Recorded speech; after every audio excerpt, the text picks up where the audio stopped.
Hi, everyone. I'm Charles Bass, Senior Director of Alumni Relations at the University of San Diego, and welcome to our Alumni Spotlight, presented by the USD Alumni Association and the Fuso Alumni Network. Today's event is part of a series of virtual interviews with fascinating USD alumni, and you can find many of our previous programs on the USD Alumni Association's YouTube channel. Please don't go there now, but when we've wrapped up our program, go and check it out. We are grateful to have alumni, students, and friends tuning in today. I'm personally grateful for our staff, our alumni relations staff, Maya Hood and Kara Marsh Prophet, who are helping us behind the scenes today.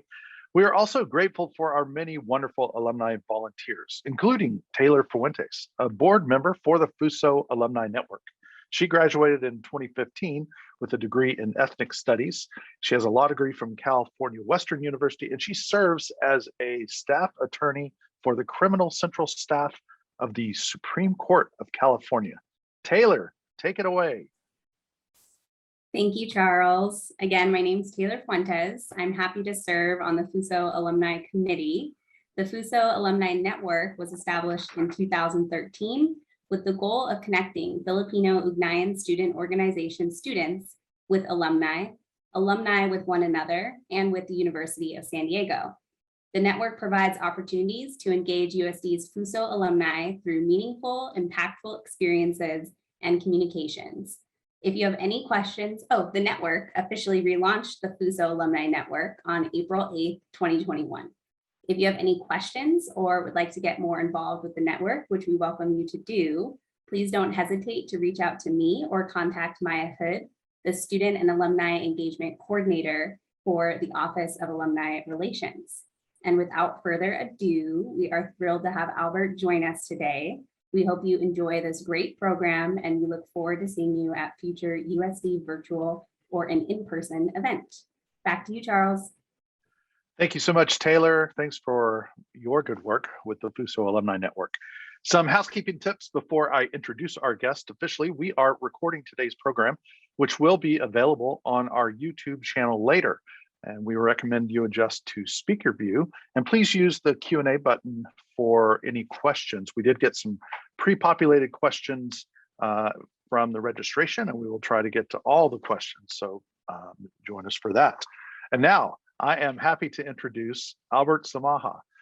Albert is a member of USD's class of 2010 with a bachelor's degree in communication studies. He is an investigative journalist, the Inequality Editor at BuzzFeed News, and author of 2 books. His latest book, Concepcion, An Immigrant Family's Fortunes, was awarded a Whiting Foundation Creative Nonfiction grant. His first book, Never Ran, Never Will, Boyhood and Football in a Changing American Inner City, was winner of the New York Society Library's 2019 Hornblower Award, a finalist for the 2019 Penn ESPN Literary Sports Writing Award, and adapted into the Netflix docuseries We Are, the Brooklyn Saints. His reporting has freed an innocent person from prison, changed police misconduct laws in 6 states, and led more than a dozen companies to implement additional safety protocols for food and service workers during the pandemic. He lives in New York City, and it's so great to have him with us here today. Welcome, Albert. Thanks so much for having me. Really excited to be here. You are a busy dude. You've graduated in 2010, but you've been very active since then. How are you doing? I'm good. I'm good. Staying busy. I think anytime there's sort of a moment after a book release, it's a bit of it's a weight lifted. You know, it's a 5-year project. So I'm sort of in vacation mode. Been traveling a lot the past few months and just sort of figuring out the next steps, the next projects. Yeah, I believe you're down the street from me. Actually, is that right? I'm here on the US. That's how you can tell. Okay, I'm on the USD campus, and it's still light outside, so you're not in New York City, I guess. So we'll get to the book for sure. That's definitely going to be a highlight. But let's talk about your other job, your other current job at the moment. You're the Inequality Editor at BuzzFeed News. So talk about what that role means and how you got to that position. Yeah, if you would ask me 5, 6, 7 years ago if I'd ever be an editor, I probably would have said no. I love reporting. I love sort of the independence that comes with it. Whereas when you become an editor, there's a lot more management, a lot more looking over people, coaching, being more of a mentor. But I sort of stumbled into the position in the sense that when we had a new editor come in, restructured the newsroom, created some new teams, and they asked me to lead it. And I thought it was a really good opportunity, not just for me to sort of grow as a person and learn new journalism skills I hadn't applied before, but coming up in the media industry, I think of the 16 editors I had in my career, 15 of them were white, and there were just so few editors of color and mentors of color in the industry.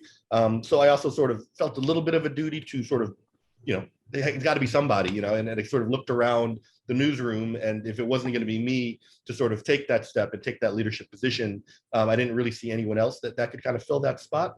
So to me, it was sort of important to play that role. But also, I was really interested in the idea of shaping our coverage on inequality. It's such a broad topic. Everything is an inequality story if you look at it from the right angle. And I was really excited by the challenge of figuring out, well, how can we address inequality in ways that are not just repeating the same old problems that everyone's already familiar with, but kind of showing precisely what are the specific policies, what are the specific decisions, who are the specific powerful people that are kind of shaping the world in ways that perpetuate global inequalities. Yeah, and what a time to be in the role you're in, with this kind of with a long overdue national reckoning towards social ills in our country in particular. Talk about what's a regular day for you. I'm sure there is no such thing, but talk about how your day kind of unfolds. Yeah, I like to, one of the things that I wanted to make sure I always do, even becoming an editor, is I still report and I still write. And I wanted to make sure that if I took this role, having an editor position, it still allowed me to do the reporting I wanted to do. So usually in the mornings, I'll wake up, I'll read the news, I'll do whatever writing I have to do that day. I'll do whatever reporting I have to do that day. And then probably around 11 o'clock, 12 o'clock, then we just get into meetings. We get into talking to reporters. I think one thing about being an editor I hadn't realized is how much you're just on the phone with people, and you're just kind of talking to reporters through their panics, through their stories, through their reporting trips, through their narrative structures, and just talking shop, which is a really fun part of the job, maybe my favorite part of the job. And that'll take me into the late afternoon and in the evening. Usually I'll kind of do any other last kind of phone calls I need to make or reporting I need to do, and then do some reading kind of to cap off the day. That's usually my ideal schedule. That maybe happens like 5% of the time. Like 95% of the time, I'll sleep in way too late, snooze through my alarm, and end up just kind of scrambling to catch up and end up just writing all night. And that's probably like the more realistic version of the schedule, as opposed to the aspirational version where I'm getting up at 5:30 and like on the computer, by 8 o'clock. But you're right. Every day is different, which I think was one of my favorite parts of being a journalist, because the stories are always different, and you're always learning about new things and exploring new avenues. And I think that sort of satiating that endless curiosity is probably my favorite part. Yeah, that's fantastic. Have you? You also probably have to explain. I've done some writing, and I wrote and gave my. I remember this vividly, giving this beautiful piece I'd written to an editor, and it came back and it was different. She marked some things up. How in the world? What in the world went wrong? Doesn't she understand that was the right word? That's exactly what I meant to say.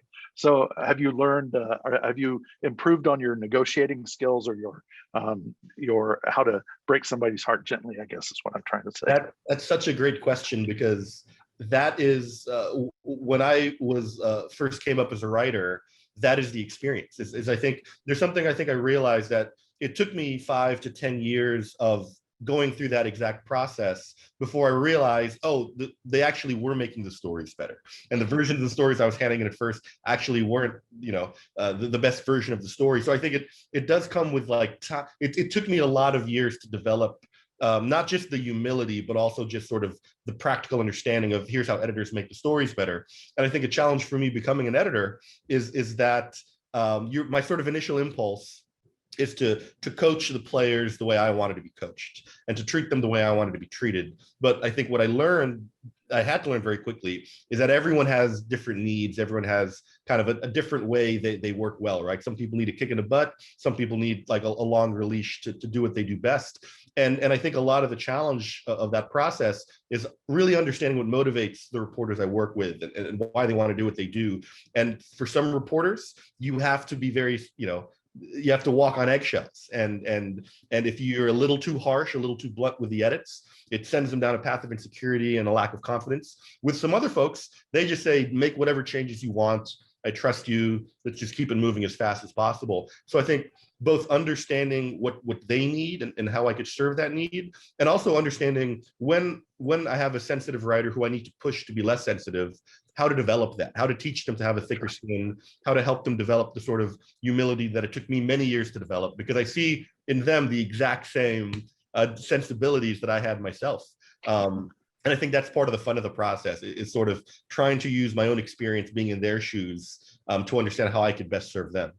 Yeah, that has to make you a better editor. I don't know that they would just hire somebody to be an editor without having that writing experience. Hopefully they wouldn't, but you certainly have that. You've been in those folks' shoes, so you have an understanding there. Somebody once told me you're supposed to read something and take your favorite line in the whole thing and delete it. But it was an editor who said that. I had a different editor who said you take the most interesting line and you just put it at the top.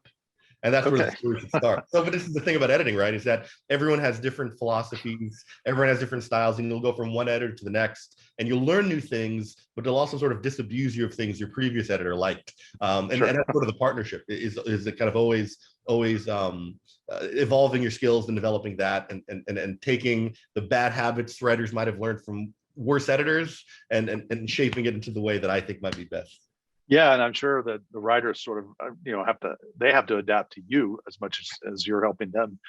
They know what you might want. So and I think you're actually teaching as well.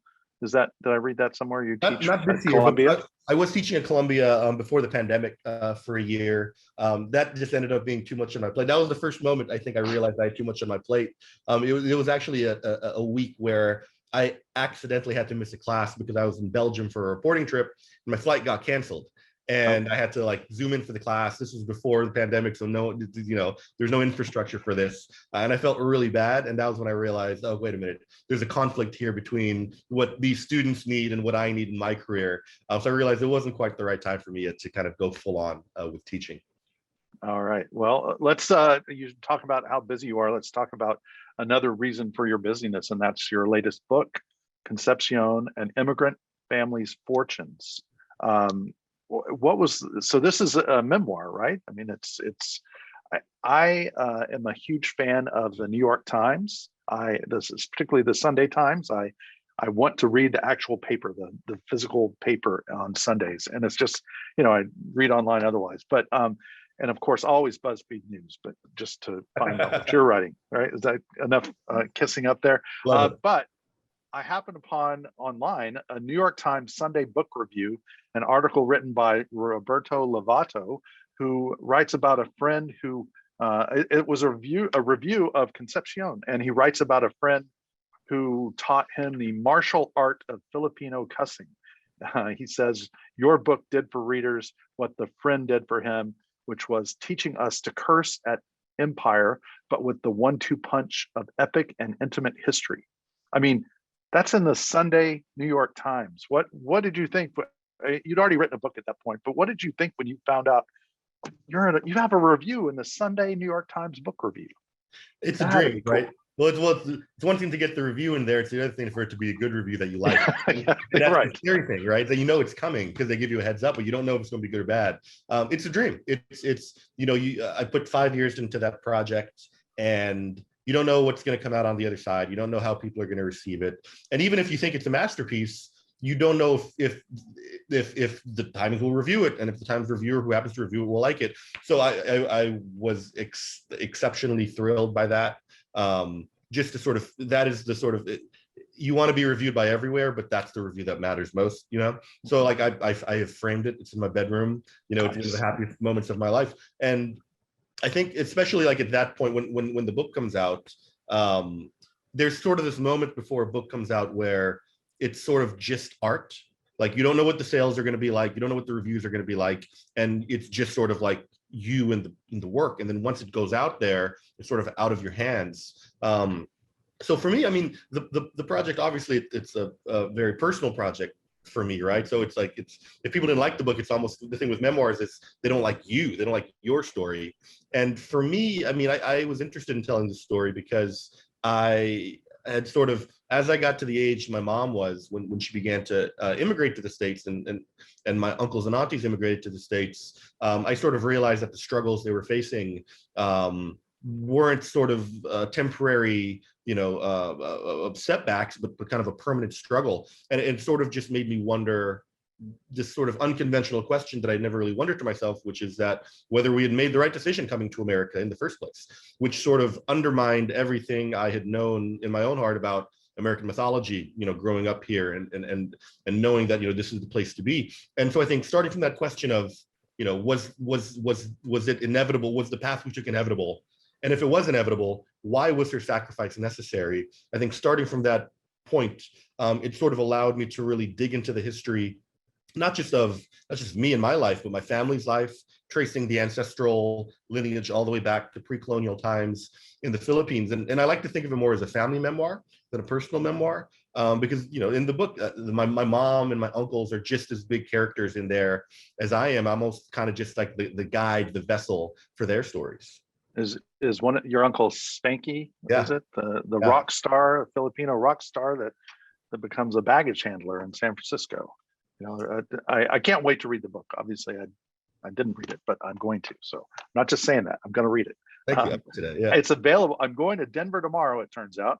And the tattered cover is one of my favorite bookstores, and it's on the shelves there. I just checked. Wonderful. I love to hear that. I love to hear that. Yeah. So what was your family?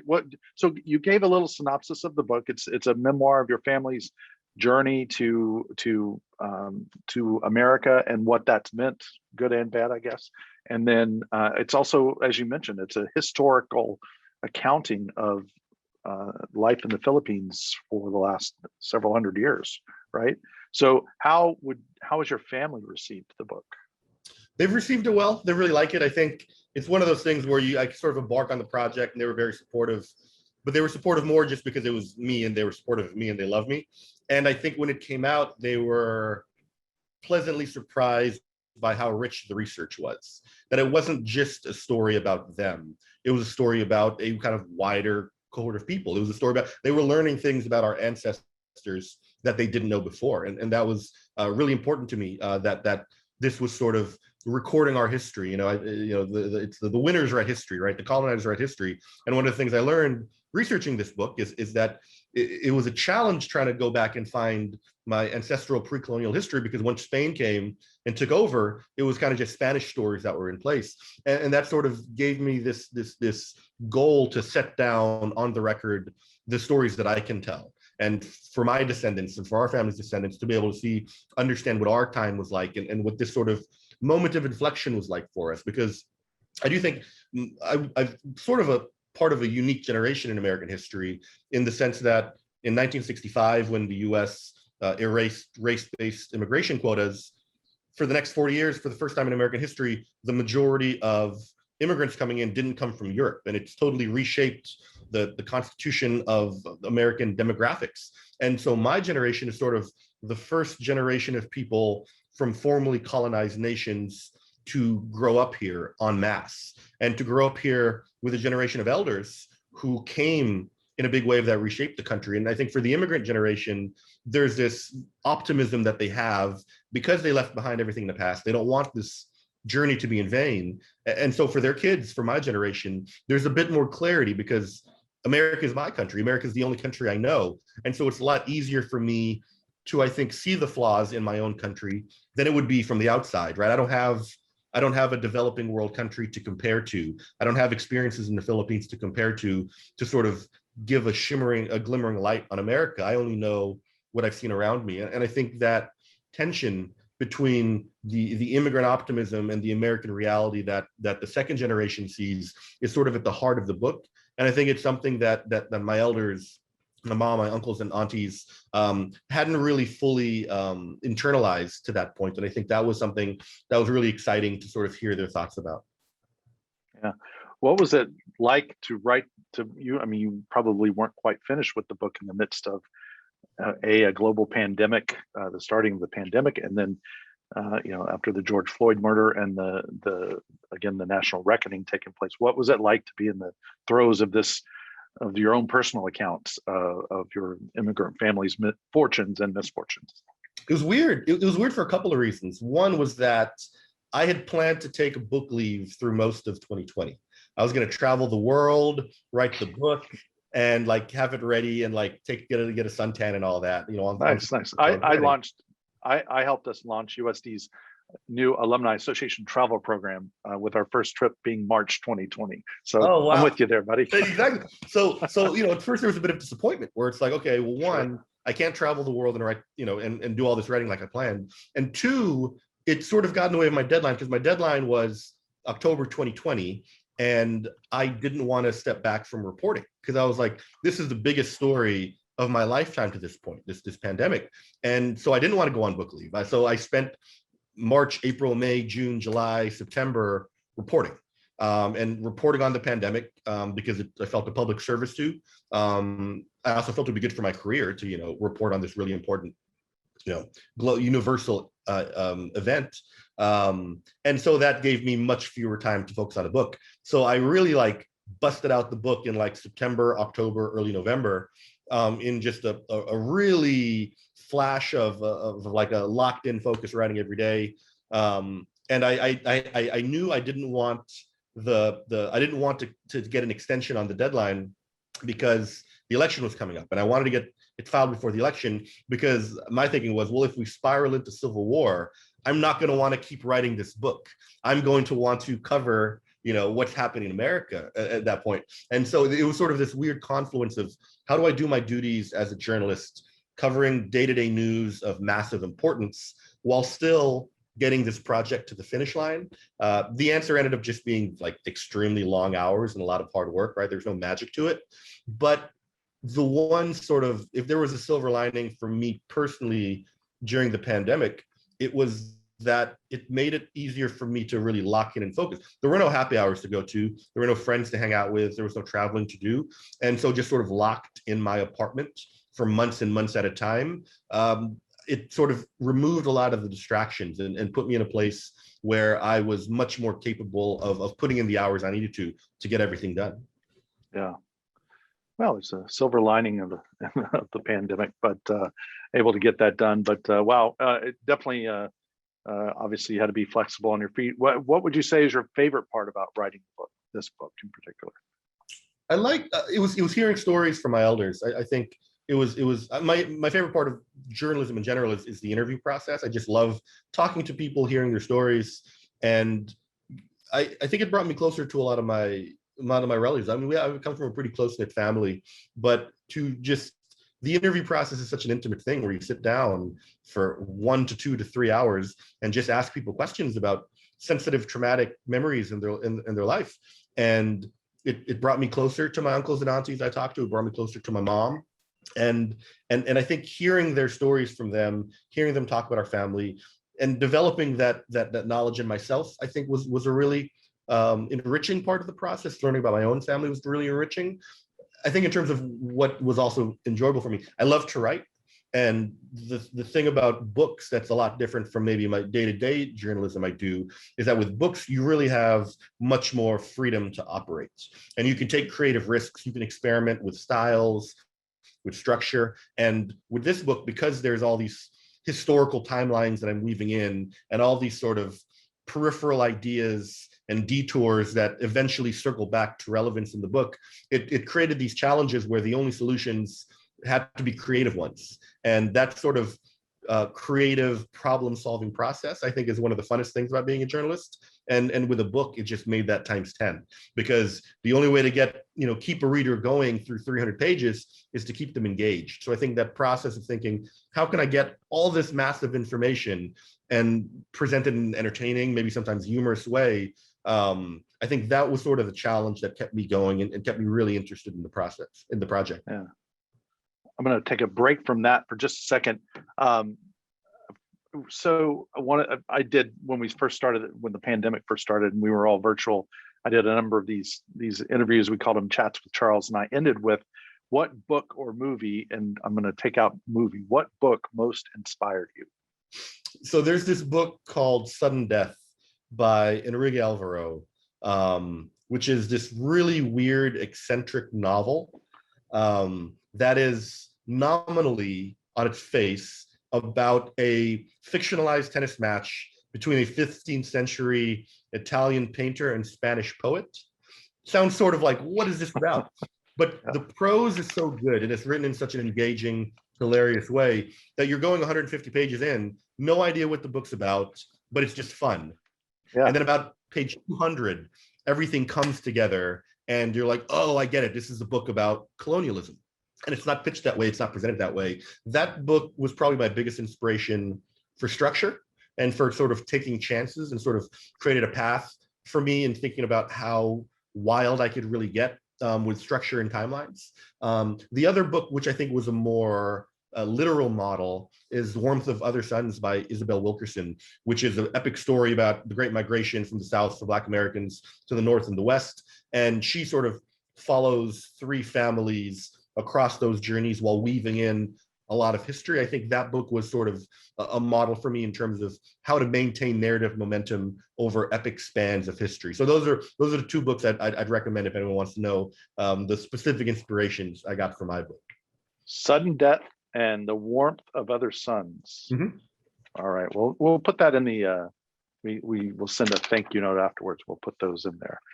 That's fantastic. So when did you know that you wanted to be both a journalist and a writer of books? An author I'd always sort of grown up reading a lot of journalism. I came into it from the sports writing angle. So from the time I was second, third grade, I'm reading the San Francisco Chronicle at the breakfast table every morning. From high school, I was reading Sports Illustrated. Huge fan of Gary Smith, Frank DeFord, all these kind of old school sports writers there. But it really wasn't until college that I sort of activated that into meaningful action. I actually went to San Diego to play football. I was recruited by Jim Harbaugh in those years, played with the great Josh Johnson, who's still playing in the NFL today. Still plugging out, yeah. Still playing, man. Plugging away. Really represented. In fact, my first ever story for the Vista was a profile of Josh Johnson his junior year. That's awesome. But so when I got to USD, I was playing on the football team, I sort of realized that I wasn't going to go to the NFL. And like the sort of light bulb moment was we were watching film and we had our playbooks open, dark room, and I caught myself writing ideas for the school paper in the margins of the playbook instead of paying attention. And that sort of clicked in my mind, like, wait a minute, why am I devoting all of this time to this activity if I'm like not even fully engaged in it and I'm thinking about something else? And I realized my passions had shifted. So it was while I was at USD that I really realized this is what I wanted to do for a career, because I hadn't really thought much beyond football to that point, even though I was interested in journalism. And I was really lucky because even though I didn't go to USD for journalism, I discovered like the wealth of professorial talent in the comms department. And, you know, Del Rio, Sullivan, Williamson, Pearson, you know, these professors had these massive influences on my life, and more specifically on the way I thought about the world and critical thinking and developing this sort of social justice mindset. And it was from those classes, and it was while I was on campus that I sort of shifted away from just being interested in sports writing and just being interested in writing as a means of watching sports games, and more in terms of writing as a way of changing the world in whatever way we can, and in bringing sort of social injustices to light. That was sort of where that seed was planted in those classrooms. And I think that sort of happened around the same time my passions for playing football were dissipating. And it just sort of, everything sort of came together at the right time for me. So by my third year on campus, I was writing for the paper. I was, you know, applying to internships that I was just getting rejected for because I had zero experience, you know, writing anywhere. And I remember I was at a class, an intersession class in London, a media studies class in London, with Professor Pearson. And that was when I realized I was going to graduate in the year. And I had no idea what I was going to do next. I started researching journalism schools, and that sort of set the path. I go to journalism schools. I get the training I need to get hired for jobs, and it just sort of went full speed ahead from there. But it was sort of that 3-year stretch, my first 3 years in college, that really sort of shifted my mindset to kind of let me not just think of journalism as something I like, but something I want to pursue as a career. Fantastic. Do you still keep in touch with Professor Pearson or Del Rio? I do. I try to see them whenever I'm in San Diego, whenever I can. I saw Professor Pearson at a Sundance event a couple of years ago before the pandemic. Back in the day when I was really good about sending out emails for my stories, I would email them all the stories I wrote, hear back from them. So I keep in touch with them as much as I can. That's great. Well, if I see either of them, I'll give them a shout out for you. So what advice would you have to give students right now? They're listening on the Zoom, and they're thinking about whether they should play football or write for Sports Illustrated, and what's their next step? This is the most cliche advice in the world, to like follow your heart or do what you want to do. But I will say, like, now that I'm 10 years into my career, there is nothing more fulfilling than like waking up in the morning and knowing that the thing that pays the bills is also the thing you love to do. And the thing I've sort of learned is that there are ways to sort of structure your life and careers that will make sure to give you space to do what you love to do, right? Like I love to do books. That's my favorite thing to do. And my editing job at BuzzFeed covers the expenses I need to live a life where I could write books. So I think one thing I found is that, particularly in the journalism industry, you get hired based on the work you've done, not based on the places you've worked. So you're better off writing some great stories for some local paper no one's heard of than you are, writing or, grabbing coffee for someone at the New York Times, And I think a lot of people kind of have this option where they can either get a job at some big, impressive institution that looks great on a business card you hand out at cocktail parties, or kind of go to a place that might not be as renowned, might not give you the same sort of institutional pride, but where you can really do the work you want to do. And I think that's the sort of thing that can maybe apply more widely across other industries, is that I think one of the blessings of my career is I began at places that gave me a lot of freedom to do the sort of creative work I want to do and to really develop my skills in the exact sort of work that I wanted to do at a bigger level. So I think the more you can sort of get a chance to get the reps and get practice doing the exact sort of work you want to do, I think the smoother it'll be in the long run in getting the opportunities to do that work. Yeah, well, great advice. How has your Filipino and your Lebanese identity, how has that impacted or played a role in your journalism career, would you say? I think there's a couple of ways I think about that. I think one of the sort of most literal ways is that I'm always sort of an outsider. I don't know any other Filipino Lebanese people. So sort of, I moved around a lot when I was a kid. I went to like 6 different schools between like first grade and high school. And I'd always drop in and have to sort of assimilate, figure out, what's the political hierarchies of this classroom, who are the people to make friends with, what's the vibe like.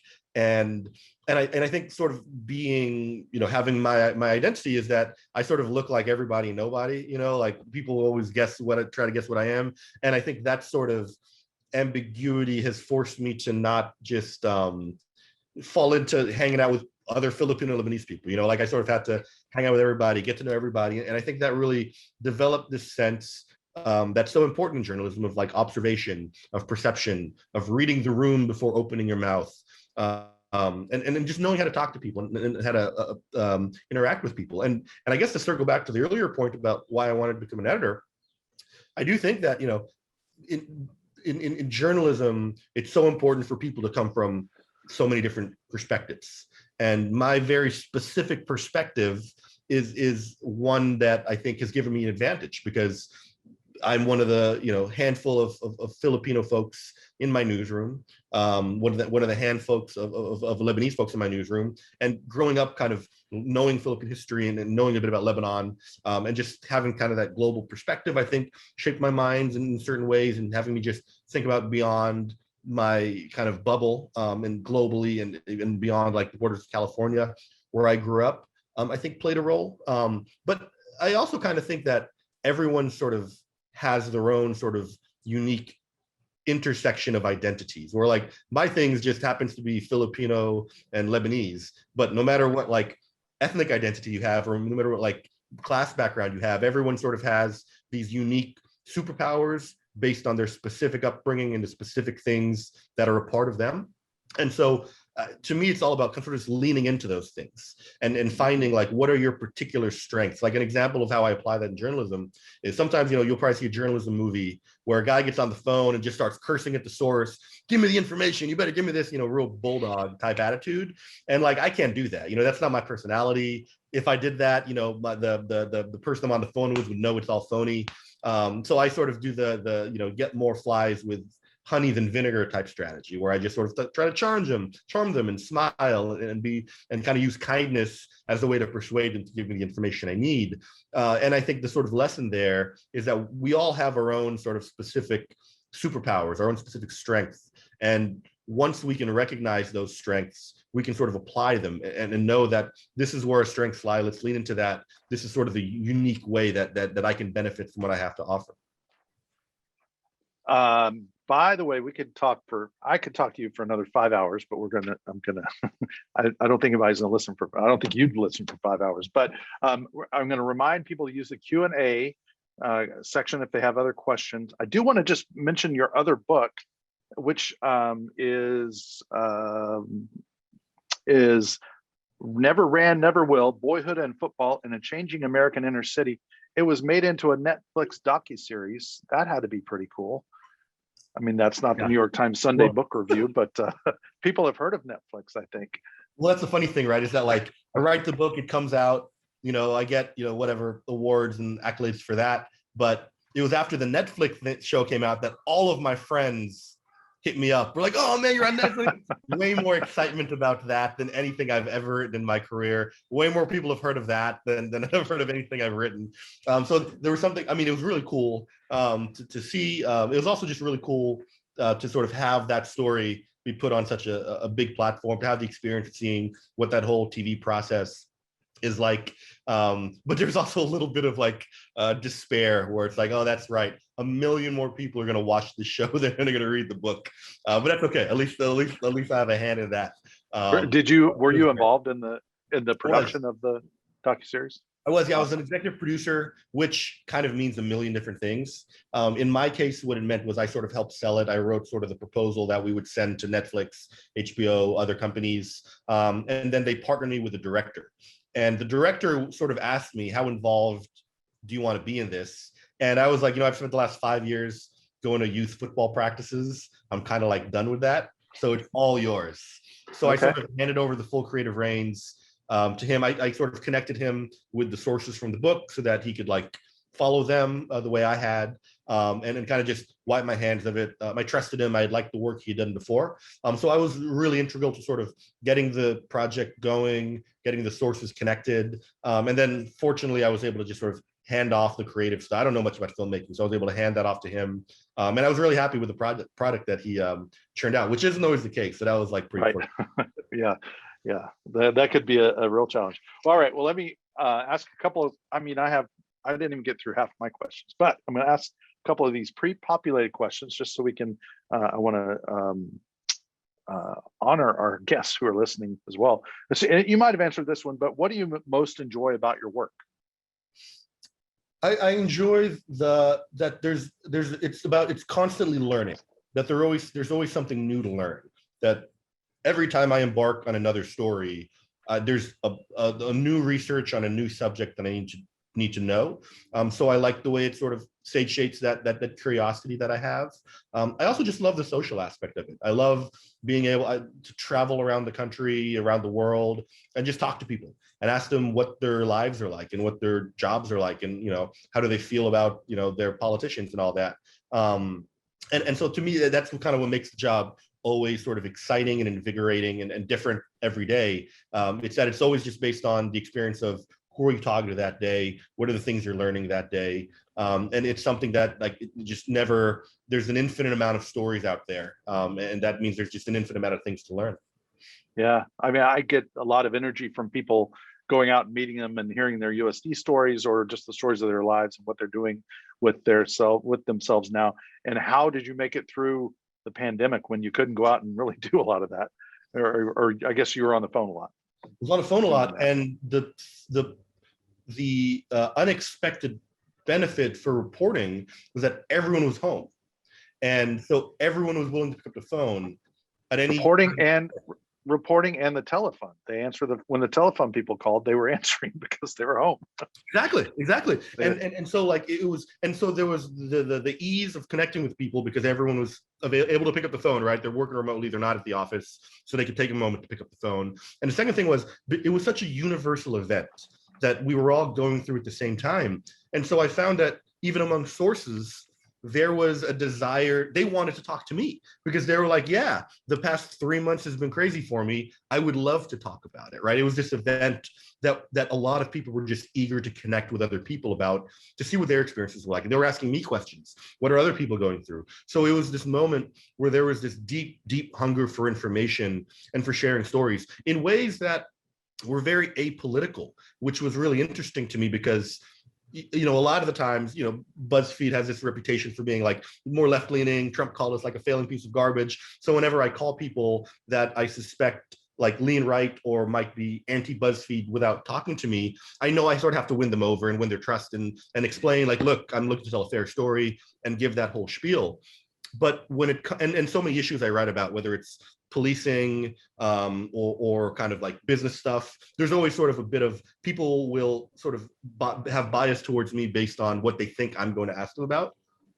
But with the pandemic, there was none of that. With the pandemic, everyone just wanted to talk about it and wanted to know more about it and wanted to hear about how their experiences compared to that of other people. So it actually ended up being a bit of reporting goldmine, and made it a lot.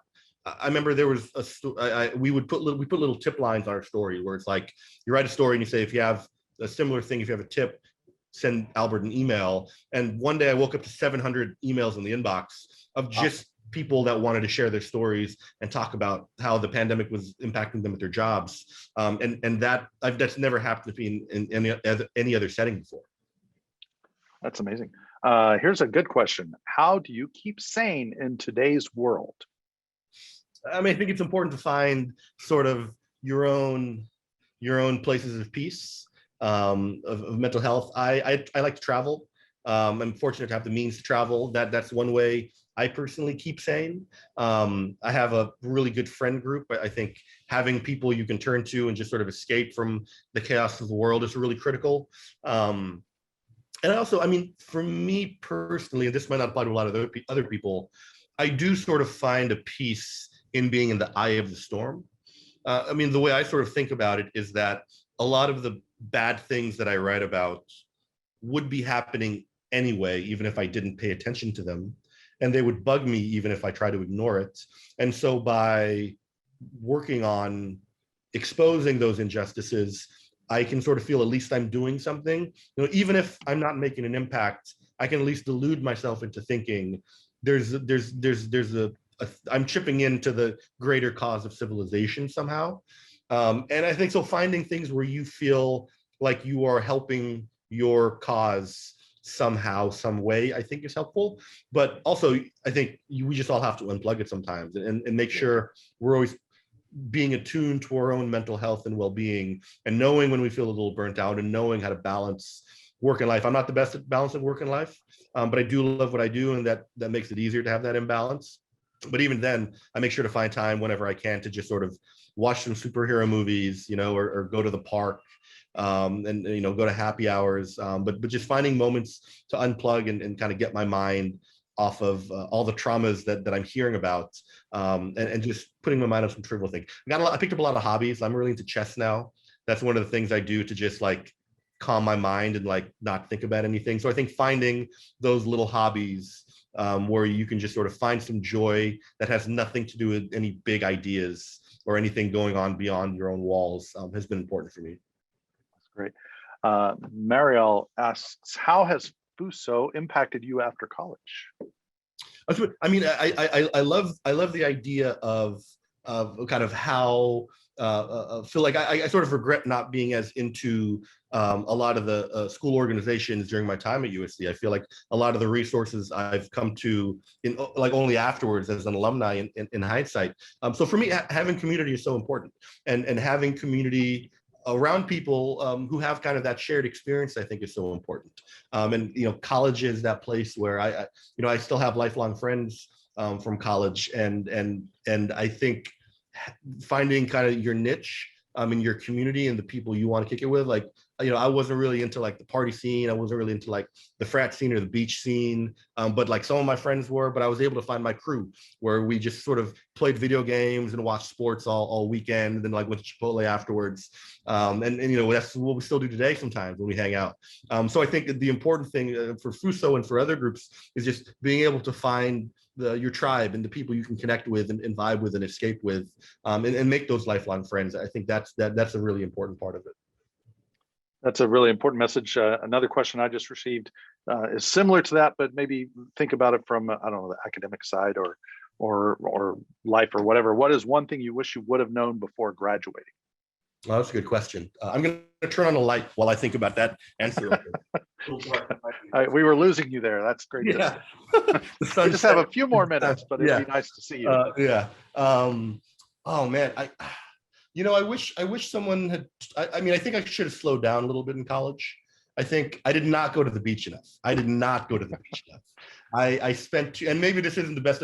I'm sure like this is very minority advice for people at USD, because I'm sure everyone watching this probably goes to the beach plenty. But I was so locked in on football and then locked in on journalism and focused on kind of what's the next step after college, that I feel like I didn't join student organizations other than the school newspaper. And I think there were a lot of social experiences I probably would have wanted to like experience a little more if I could do it again.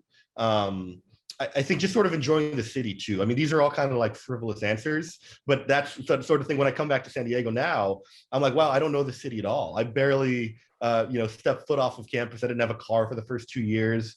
And so I wasn't really exploring the city as much as I should have.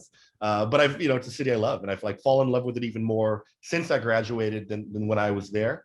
So that's for me personally. I think that's one thing I wish someone had told me, is to really take more Saturdays and afternoons to just sort of go around the city, go to Balboa Park, go to the zoo, and really kind of experience all the culture the city has to offer. And I think that's kind of the main thing. I mean, I think if I had also put more thought early on into, like, I was kind of late to the school paper. I kind of signed up for that in year 2, year 3. I think I would have wanted to start that a little earlier and kind of have a better sense of where I kind of wanted my career to go a little bit earlier. But I think that's also natural. I also think it could be too damaging to lock yourself into a track too early, because I think college is such a great time to really explore a lot of creative avenues before you have to settle down on one.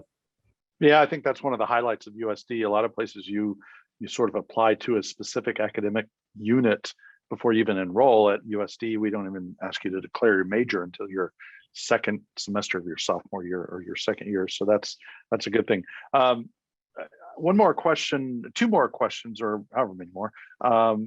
Is there any, you mentioned the 2 books, but are there any journalists that you really are inspired by, or that you follow? You always want to kind of keep up with them and find out what they're saying about a certain topic. Yeah, I'm a big fan of Adam Serwer with The Atlantic. He was actually the person who hired me at BuzzFeed. He was my editor at BuzzFeed at the time. And then after he left BuzzFeed, he went to The Atlantic and just started writing just a lot of great political essays where he'd weave in a lot of history. And I think during the Trump era, he was sort of an essential person for putting that moment in American history in context of kind of the wider history. And I think he sort of started this, I don't know if it's a trend now, but he sort of does this great thing where when people are panicking about something, he'll sort of point to an example from the past that was like very similar. And here's how, here's how things got worse or better from that point. And also just showing how the past is connected to the present in kind of an unending stream. So I'm a big fan of his work. Big fan of Nicole Hannah-Jones. She hasn't been writing as much essays recently as she used to, but a lot of her stuff on school, on education, I think was really interesting. Education is such a tough subject to write about because it can be kind of, they're just like, the metrics are hard to measure, right? Like, our standardized test score is the best measurement or not. And a lot of the scenes can be kind of boring, right? It's just a bunch of kids sitting in the classroom while a teacher's talking to them.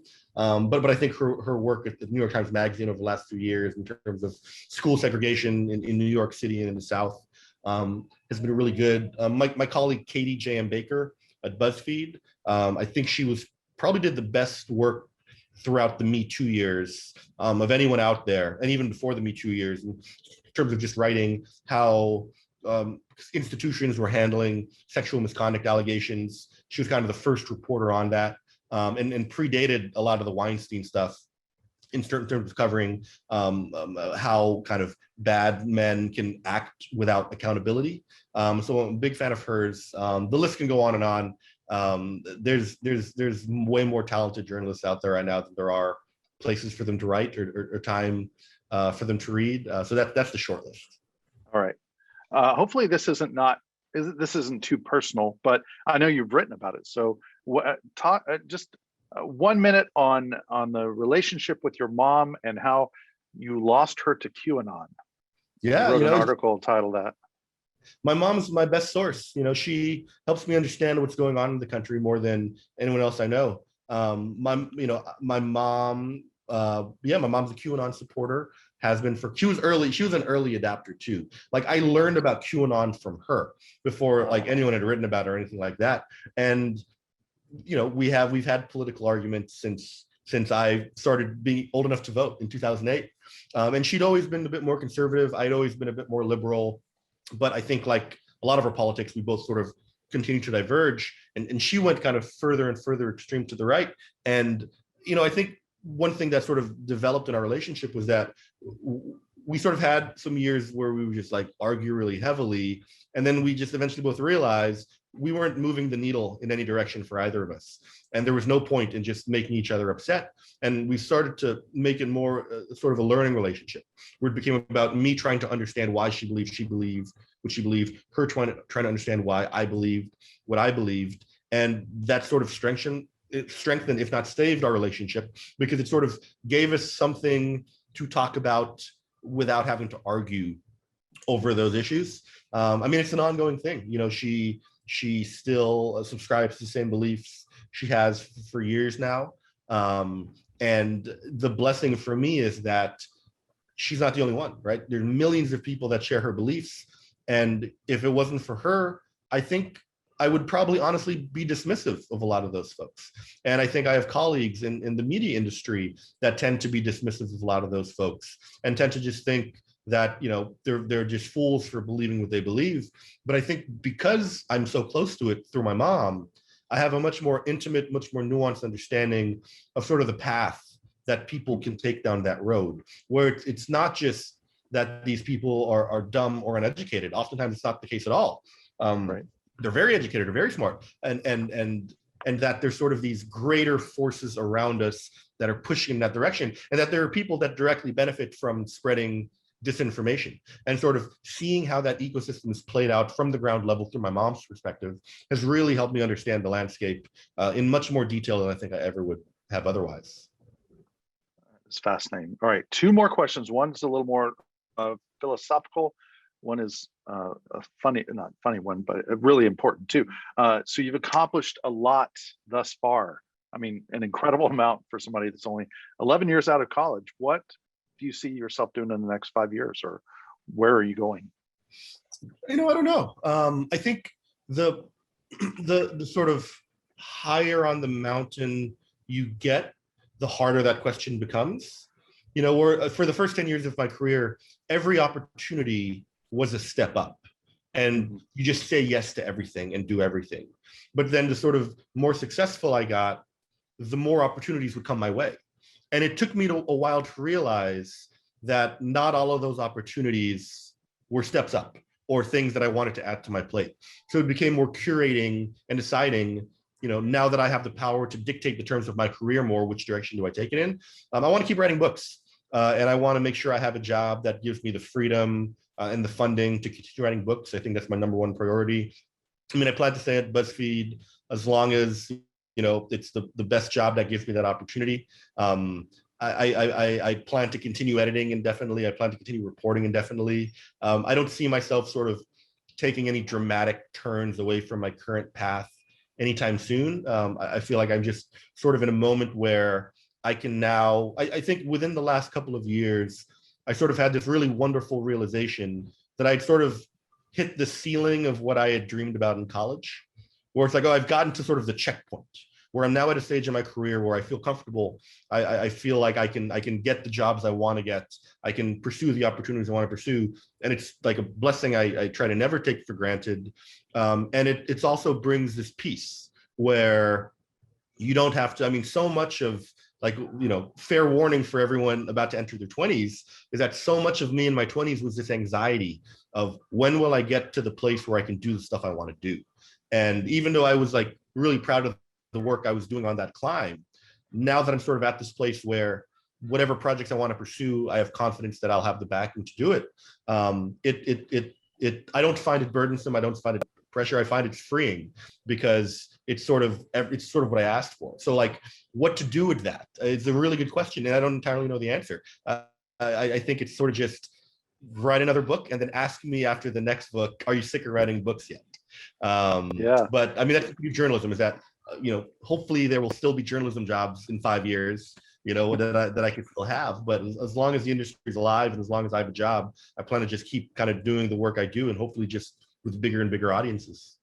Yeah, I mean, we didn't even get to the whole helping a guy get out of prison. We didn't get. It seems like there's always going to be a need for these for investigative journalism, and we're proud of the work you're doing.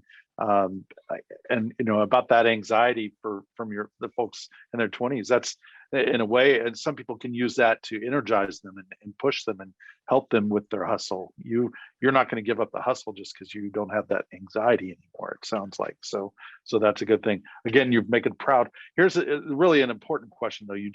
You're in San Diego, I know, visiting friends. You land. Do you go for a fish taco? You don't go to Nico's, you go to Chipotle? Are you kidding me? So what are you doing, buddy? Well, I got some great fish tacos up in Encinitas at Fish 101 on the drive down. So I got some proper ones. Okay. All right. I don't know if you can get a good fish taco in Brooklyn or in Flatbush. Maybe you found the place. No. All right. Well, I'd love to talk a lot longer, but that's really about all the time we have today. Thank you so much. For more information on Albert, visit Albert Samaha, which is Samaha, albertsamaha.com. You can find details on his books, links to some of his stories. I'm sure you can probably find a way to buy those books as well. We also invite you to visit alumni.sandiego.edu to learn more about our future virtual events and in-person events. We're starting in person again, but we're going to continue these virtual events as well. And we encourage you to go now. You can go to the USD Alumni Association channel on YouTube for lots of content. Thanks to everyone for tuning in. Shout out again to colleagues Maya and Kara for their help behind the scenes. And a huge thanks to you, Albert, for being a part of this Alumni Spotlight. It's great to be with you. And go Toreros. Thanks so much for having me. This was such a good time. Appreciate it, Charles.